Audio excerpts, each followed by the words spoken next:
Hello दोस्तों, आज के इस वीडियो में हम लोग द्विघात बहुपद का गुणनखंड निकालना सीखेंगे। ये हमारे पास एक द्विघात बहुपद है x² + 5x + 6। तो इसका गुणनखंड कैसे निकालेंगे, इसको हम लोग आज सीखने वाले हैं। तो किसी भी बहुपद का गुणनखंड निकालने के लिए सबसे पहले हमें क्या करना होता है, तो सबसे पहले हमको करना होता है कि x के साथ जो गुना है, यानी कुछ नहीं है यहाँ पे, इसका मतलब यहाँ पे 1 है, और इसको और आपका जो 6 है उसको हम लोग गुना करेंगे। तो 1 और 6 को हम लोग गुना करेंगे तो क्या आ जाएगा, 6 आ जाएगा। तो ये जो 6 आ जाएगा इसको हम लोग इस तरह से लिखेंगे कि उसको जोड़ने या फिर घटाने से हमारा 5 आ जाए। तो हम लोग 6 को कितने तरीके से लिख सकते हैं, गुना करके 1 गुना 6 लिख सकते हैं। 1 गुना 6 लिखेंगे तो 6 आ जाएगा। या फिर क्या लिख सकते हैं, 2 गुना 3 भी लिख सकते हैं तो 6 आ जाएगा हमारा। या फिर बस इतने ही, ये 2 तरीके से ही हम लोग 6 को लिख सकते हैं कि 1 गुना 6 को लिखेंगे, 1 गुना 6 करेंगे तो 6 आएगा, और 2 गुना 3 करेंगे तो हमारा 6 आ जाएगा।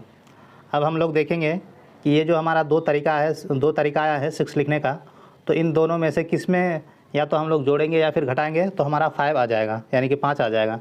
और 2 + 3 को अगर हम लोग जोड़ेंगे तो क्या आएगा, 5 आ जाएगा। सबसे पहले हम लोग क्या करेंगे, x² को लिख लेंगे। तो जब 2 और 3 को हम लोग जोड़ेंगे तो 5 आ जाएगा, और 2 और 3 को अगर घटाएंगे तो 1 आएगा। 6 और 1 को अगर हम लोग जोड़ेंगे तो 7 आएगा, और 6 और 1 को घटाएंगे तो 5 आ जाएगा। तो इसमें से दोनों तरीके से 5 आ रहा है, लेकिन हमको लेना कौन सा है, यहाँ ये बातें समझना बहुत ज़्यादा ज़रूरी है कि हमको कौन सा लेना है, 2 + 3 लेना है या फिर 6 - 1 लेना है। तो सबसे पहले हम लोग 2 + 3 को लेते हैं, उसके बाद सॉल्व करके देखते हैं कि हमारा आता है या फिर नहीं।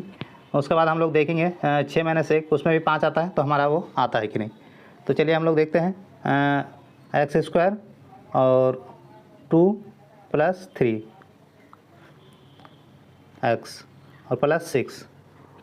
तो x² और आपका x से दोनों को गुना कर देते हैं तो क्या आ जाएगा, 2x आ जाएगा, और आपका यहाँ पे क्या आ जाएगा, 3x आ जाएगा, आपका 3x आ जाएगा, और +6 आ जाएगा।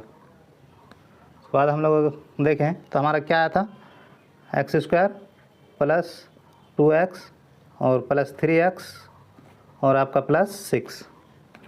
तो यहाँ पे हम लोग क्या कॉमन ले सकते हैं, यहाँ पे आप इस इक्वेशन को अगर देखें, इस समीकरण को अगर देखें तो यहाँ पे इन दोनों में हम लोग क्या कॉमन ले सकते हैं,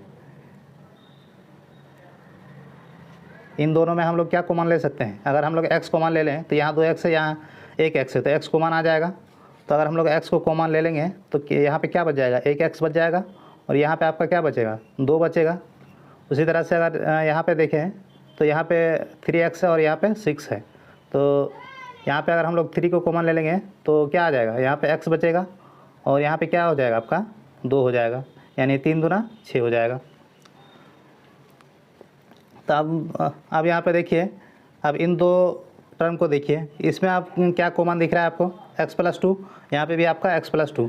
तो इन दोनों में अगर हम लोग x + 2 को अगर कॉमन ले लेते हैं, x + 2 को अगर कॉमन ले लेते हैं तो हमारा यहाँ पे क्या बच जाएगा, यहाँ पे आपका x बच जाएगा, यहाँ पे आपका 3 बच जाएगा। तो ये आपका क्या हो जाएगा, यही आपका गुणनखंड हो जाएगा, किसका, यही आपका गुणनखंड हो जाएगा, x² + 5x + 6 का ये आपका गुणनखंड हो जाएगा। तो आई होप कि आप लोगों को समझ में आ गया होगा कि गुणनखंड कैसे निकालते हैं। अगर आपके पास भी कोई ऐसा क्वेश्चन है जो आपसे नहीं बन रहा है तो उस क्वेश्चन को आप कमेंट सेक्शन में ज़रूर लिखें, हम उसको सॉल्व करके आपको बता देंगे।